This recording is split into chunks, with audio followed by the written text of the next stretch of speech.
ನಮಸ್ಕಾರ ಎಲ್ಲರಿಗೂ ಭಾವಂಜನಿ ಕಿಚನ್ಗೆ ಸ್ವಾಗತ. ನಮ್ಮ ಚಾನೆಲ್‌ನ ಸಬ್ಸ್ಕ್ರೈಬ್ ಮಾಡ್ಕೊಂಡು ಸಪೋರ್ಟ್ ಮಾಡ್ತಿರೋ ಪ್ರತಿಯೊಬ್ಬರಿಗೂ ನನ್ನ ತುಂಬು ಹೃದಯದ ಧನ್ಯವಾದಗಳು. ಈ ಖುಷಿನ ನಿಮ್ ಜೊತೆ ಸೆಲೆಬ್ರೇಟ್ ಮಾಡಬೇಕು ಅಂತ ನಾನಿವತ್ತು ವೆನಿಲಾ ಕೇಕ್‌ನ ಮಾಡ್ತಾ ಇದ್ದೀನಿ. ಹಾಗೆ ಆ ರೆಸಿಪಿನ ನಿಮ್ ಜೊತೆ ಶೇರ್ ಮಾಡ್ಕೊಳ್ಳೋದಕ್ಕೆ ಇಷ್ಟಪಡ್ತೀನಿ. ಇದಕ್ಕೆ ಬೇಕಾಗಿರೋ ಇಂಗ್ರೀಡಿಯೆಂಟ್ಸ್ ಎಲ್ಲ ನಾನು ಡಿಸ್ಕ್ರಿಪ್ಷನ್ ಬಾಕ್ಸಲ್ಲಿ ಮೆನ್ಷನ್ ಮಾಡಿರ್ತೀನಿ. ಇಲ್ಲಿ ನಾನು 5 ಎಗ್ ತಗೊಂಡಿದ್ದೀನಿ. ಫಸ್ಟ್ ಇದು ಎಗ್ ವೈಟ್‌ನ ಮತ್ತೆ ಯೋಕ್‌ನ ಸಪ್ರೇಟ್ ಮಾಡ್ಕೊತಿದ್ದೀನಿ. ಈ ಎಗ್ ಯೋಕ್ ಮತ್ತೆ ವೈಟ್‌ನ ಸಪ್ರೇಟ್ ಮಾಡ್ಕೊಂಡಿದ್ದಾದ್ಮೇಲೆ ಫಸ್ಟ್ ನಾವು ಎಗ್ ವೈಟ್‌ನ ಬೀಟ್ ಮಾಡ್ಕೊಳ್ಳೋಣ. ನಾನು ಬ್ಲೆಂಡರ್‌ನ ಯೂಸ್ ಮಾಡಿ ಎಗ್ ವೈಟ್‌ನ ಬೀಟ್ ಮಾಡ್ಕೊತಿದ್ದೀನಿ. ಇದು ಸ್ಟಿಫ್ ಆಗಿ ಕ್ರೀಮಿ ಸ್ಮೂತ್ ಟೆಕ್ಸ್ಚರ್ ಬರೋವರೆಗೆ ಇದನ್ನ ನಾನು ಬೀಟ್ ಮಾಡ್ಕೋಬೇಕು. ನೋಡಿ ಈ ತರ ನೋಡಿ ಕ್ರೀಮಿ ಟೆಕ್ಸ್ಚರ್ ಬರೋ ತನಕ ನಾನು ಇದನ್ನ ಬೀಟ್ ಮಾಡ್ಕೊಂಡಿದ್ದೀನಿ. ಈಗ ಇದಕ್ಕೆ ನಾನು ಶುಗರ್ ಆ್ಯಡ್ ಮಾಡ್ಕೊತಿದ್ದೀನಿ. ಶುಗರ್ ಬಂದು 250 ಗ್ರಾಮ್ ಅಷ್ಟು, 1/4 ಕಪ್ ಅಷ್ಟು ನಾನಿಲ್ಲಿ ಶುಗರ್ನ ಪೌಡರ್ ಮಾಡ್ಕೊಂಡಿದ್ದೀನಿ. ಫಸ್ಟು ಹಾಫ್ ಪೋರ್ಷನ್ 2 ಪೋರ್ಷನಲ್ಲಿ ಹಾಕೋಬೇಕು. ಫಸ್ಟ್ ಸ್ವಲ್ಪ ಹಾಕ್ಕೊಂಡು ಚೆನ್ನಾಗಿ ಬೀಟ್ ಮಾಡಿಕೊಂಡು 2 to 3 ಮಿನಿಟ್ಸ್ ಆಮೇಲೆ ಇನ್ನೊಂದು ಪೋರ್ಷನ್ನ ಆ್ಯಡ್ ಮಾಡಬೇಕಾಗತ್ತೆ. ನೋಡಿ ಈಗ ಫಸ್ಟ್ ಪೋರ್ಷನ್ ಆ್ಯಡ್ ಮಾಡಿ ನಾನು ಚೆನ್ನಾಗಿ ಬೀಟ್ ಮಾಡ್ಕೊತಿದ್ದೀನಿ ಇದನ್ನು. ಈಗ ಸೆಕೆಂಡ್ ಪೋರ್ಷನ್ ಹಾಕಿದ್ದೀನಿ. ಹಾಕಿ ಬೀಟ್ ಮಾಡಿಕೊಂಡೆ ಈ ಥರ ಕ್ರೀಮಿ ಟೆಕ್ಸ್ಚರ್ ಬರುತ್ತೆ. ಎಗ್ ವೈಟ್ ರೆಡಿ ಆಗಿದೆ. ಈಗ 5 ಯೋಕ್ ತಗೊಂಡು ಅದಕ್ಕೆ ನಾನು 2 ಟೀ ಸ್ಪೂನ್ ಅಷ್ಟು ವೆನಿಲಾ ಎಕ್ಸ್ಟ್ರಾಕ್ಟ್ ಹಾಕ್ತಾ ಇದ್ದೀನಿ. ಇದನ್ನ ಹಾಕಿ ಚೆನ್ನಾಗಿ ಮಿಕ್ಸ್ ಮಾಡ್ಕೊಳ್ಳೋಣ. ಒಂದು 5 ಮಿನಿಟ್ಸು ಬ್ಲೆಂಡ್ ಮಾಡ್ಕೊಳ್ಳೋಣ. ಎಗ್ ಯೋಕ್ಗೆ ವೆನಿಲಾ ಎಕ್ಸ್ಟ್ರಾಕ್ಟ್ ಹಾಕಿ ಬ್ಲೆಂಡ್ ಮಾಡ್ಕೊಳ್ಳೋದ್ರಿಂದ ಕೇಕು ಎಗ್ ಸ್ಮೆಲ್ ಬರೋದಿಲ್ಲ. ನೋಡಿ ಈ ಥರ ಒಂದು 5 ಮಿನಿಟ್ಸು ಚೆನ್ನಾಗಿ ಬ್ಲೆಂಡ್ ಮಾಡ್ಕೋಬೇಕಾಗುತ್ತೆ. ಬ್ಲೆಂಡ್ ಮಾಡಿದಾದ್ಮೇಲೆ 230 ಗ್ರಾಮ್ ಅಷ್ಟು ಮೈದಾ, 2 ಟೀ ಸ್ಪೂನ್ ಅಷ್ಟು ಬೇಕಿಂಗ್ ಪೌಡರು,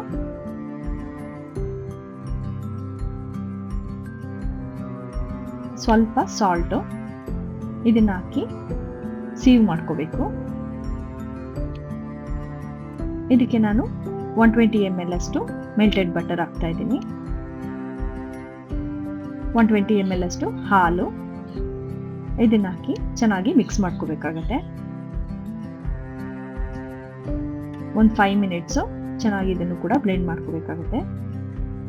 ನಿಮಗೆ ಈ ಬ್ಯಾಟರು ಸ್ವಲ್ಪ ತಿಕ್ ಅನ್ಸಿದ್ರೆ, ಬ್ಲೆಂಡ್ ಮಾಡೋಕ್ಕಾಗ್ತಿಲ್ಲ ಅನ್ಸಿದ್ರೆ ನೀವು ಇನ್ನೊಂದು ಸ್ವಲ್ಪ ಹಾಲನ್ನ ಆ್ಯಡ್ ಮಾಡ್ಕೋಬೋದು. ಇದಕ್ಕೆ ನಾನು ಇನ್ನೊಂದು ಅರ್ಧ ಕಪ್ಪು ಹಾಲನ್ನ ಆ್ಯಡ್ ಮಾಡಿ ಇದನ್ನ ಪುನಃ ಬ್ಲೆಂಡ್ ಮಾಡ್ಕೊತಿದ್ದೀನಿ. ನೋಡಿ ಈಗ ಇದು ರೆಡಿ ಆಗಿದೆ. ಈಗ ನಾವು ಎಗ್ ಯೋಕು ಮತ್ತು ವೈಟ್ನ ಮಿಕ್ಸ್ ಮಾಡ್ಕೊಳ್ಳೋಣ. ನೋಡಿ ಇಲ್ಲಿ ಎಗ್ ವೈಟ್ ರೆಡಿ ಇದೆ ಮತ್ತು ಎಗ್ ಯೋಕು ಕೂಡ ರೆಡಿ ಇದೆ. ನಾನು ಒಂದು ಸ್ವಲ್ಪ ಪೋರ್ಷನ್ ಆಫ್ ಎಗ್ ವೈಟ್ನ ಈ ಯೋಕ್ ಮಿಕ್ಸ್ಚರ್ಗೆ ಮಿಕ್ಸ್ ಮಾಡ್ಕೋತಾ ಇದ್ದೀನಿ. ಇದು ಪಾರ್ಟ್ ಬೈ ಪಾರ್ಟ್ ಮಿಕ್ಸ್ ಮಾಡ್ಕೋಬೇಕು, ಒಂದೇ ಸಲ ಮಿಕ್ಸ್ ಮಾಡಬಾರ್ದು. ನೋಡಿ ಈಗ ನೆಕ್ಸ್ಟ್ ಪೋರ್ಷನ್ನ ನಾನು ಮಿಕ್ಸ್ ಮಾಡ್ಕೋತಾ ಇದ್ದೀನಿ. ಎಲ್ಲ ಚೆನ್ನಾಗಿ ಮಿಕ್ಸ್ ಆದಮೇಲೆ ಒಂದು ಕೇಕ್ ಮೌಲ್ಡ್ನ ರೆಡಿ ಮಾಡಿಕೊಂಡು ಕೇಕ್ ಮೌಲ್ಡ್ಗೆ ಬಟರ್ನ ಸ್ಪ್ರೆಡ್ ಮಾಡ್ಕೊಂಡಿದ್ದೀನಿ. ಈಗ ರೆಡಿ ಆಗಿರೋ ಬ್ಯಾಟರ್ನ ನಾನು ಕೇಕ್ ಮೌಲ್ಡ್ಗೆ ಹಾಕ್ತಾ ಇದ್ದೀನಿ.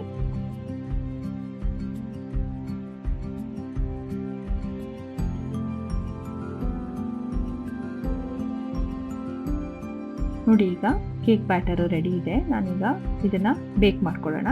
ಪ್ರೀ ಹೀಟೆಡ್ ಅವನ್ನಲ್ಲಿ 35 ಮಿನಿಟ್ಸು 160 ಡಿಗ್ರಿ ಬೇಕ್ ಮಾಡ್ಕೋಬೇಕು. ಇದನ್ನ 160 ಡಿಗ್ರಿ ಫಾರ್ 35 ಮಿನಿಟ್ಸ್. ನೋಡಿ ಇದು ಬೇಕ್ ಆಗ್ತಾ ಇದೆ. 35 ಮಿನಿಟ್ಸ್ ಆಗಿದೆ. ನೋಡೋಣ ಕೇಕ್ ಹೇಗೆ ರೆಡಿ ಆಗಿದೆ ಅಂತ. ನಾನಿಲ್ಲಿ ಒಂದು ವುಡನ್ ಸ್ಪೂನ್ ತಗೊಂಡು ಆ ಕೇಕ್ಗೆ ಪ್ರಿಕ್ ಮಾಡ್ತಾ ಇದ್ದೀನಿ. ನೋಡಿ ಯಾವುದೇ ಥರ ಬ್ಯಾಟರ್ ಅದಕ್ಕೆ ಸ್ಟಿಕ್ ಆಗಿಲ್ಲ. ಸೊ ಇದು ಪ್ರಾಪರಾಗಿ ಬೇಕಾಗಿದೆ. ಈಗ ನಾವು ಬಟರ್ ಪೇಪರ್ ಎಲ್ಲ ರಿಮೂವ್ ಮಾಡ್ಕೊಳ್ಳೋಣ ಇದನ್ನ.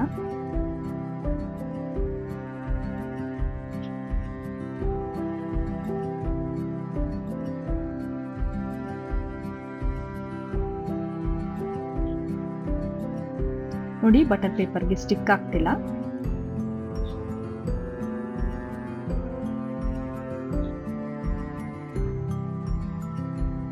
ನಾನೀಗ ಮೇಲೆ ಒಂದು ಸ್ಮಾಲ್ ಪೋರ್ಷನ್ನ ತೆಗೆದ್ಬಿಡ್ತೀನಿ, ಯಾಕಂದರೆ ಅನ್ಈವನ್ ಆಗಿ ಬಂದಿರೋದ್ರಿಂದ ಕ್ರೀಮ್ ಸ್ಪ್ರೆಡ್ ಮಾಡೋಕ್ಕೆ ಕಷ್ಟ ಆಗುತ್ತೆ. ಸೊ ಇದನ್ನು 2 ಪೋರ್ಷನ್ ಆಗಿ ಕಟ್ ಮಾಡ್ಕೋತಾ ಇದ್ದೀನಿ.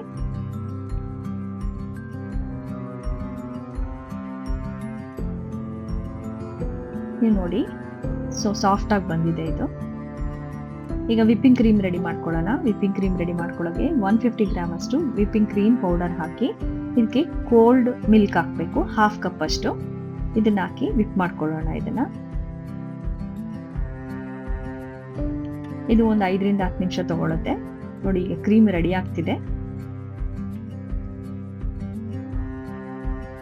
ವಿಪ್ಪಿಂಗ್ ಕ್ರೀಮ್ ರೆಡಿ ಆಗಿದೆ.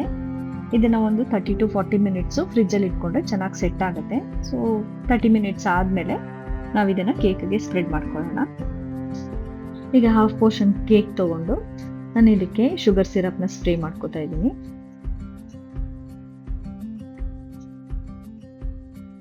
ಸ್ಪ್ರೇ ಮಾಡ್ಕೊಂಡಿದ್ದಾದ್ಮೇಲೆ ನಾವಿಲ್ಲಿ ವಿಪ್ಪಿಂಗ್ ಕ್ರೀಮ್ನ ಸ್ಪ್ರೆಡ್ ಮಾಡ್ಕೊಳ್ಳೋಣ.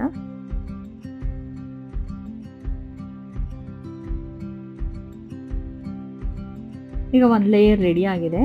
ನೆಕ್ಸ್ಟ್ ಲೇಯರ್ ಕೂಡ ರೆಡಿ ಮಾಡ್ಕೊಳ್ಳೋಣ. ನೆಕ್ಸ್ಟ್ ಲೇಯರ್ಗೆ ನಾನು ಈಗ ಶುಗರ್ ಸಿರಪ್ ಸ್ಪ್ರೇ ಮಾಡ್ಕೋತಾ ಇದ್ದೀನಿ. ಆದಮೇಲೆ ವಿಪ್ಪಿಂಗ್ ಕ್ರೀಮ್ ಹಾಕಿ ಸ್ಪ್ರೆಡ್ ಮಾಡ್ಕೊಳ್ಳೋಣ.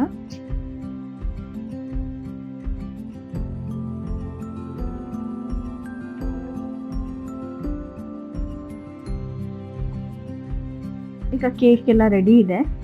ಈಗ ನಾವು ಯೂಟ್ಯೂಬ್ ಲೋಗೋ ಬರೆಯೋಣ. ರೆಸಿಪಿ ಇಷ್ಟ ಆದರೆ ಲೈಕ್ ಮಾಡಿ, ಯಾರಿಗಾದ್ರೂ ಶೇರ್ ಮಾಡಬೇಕು ಅನ್ಸಿದ್ರೆ ಶೇರ್ ಮಾಡಿ. ಹಾಗೆ ಹೊಸದಾಗಿ ವಿಡಿಯೋ ನೋಡ್ತಿರೋರು ಹೆಚ್ಚಿನ ರೆಸಿಪಿಗಳಿಗೆ ಚಾನೆಲ್ನ ಸಬ್ಸ್ಕ್ರೈಬ್ ಮಾಡಿಕೊಂಡು ಸಪೋರ್ಟ್ ಮಾಡಿ. Thank you.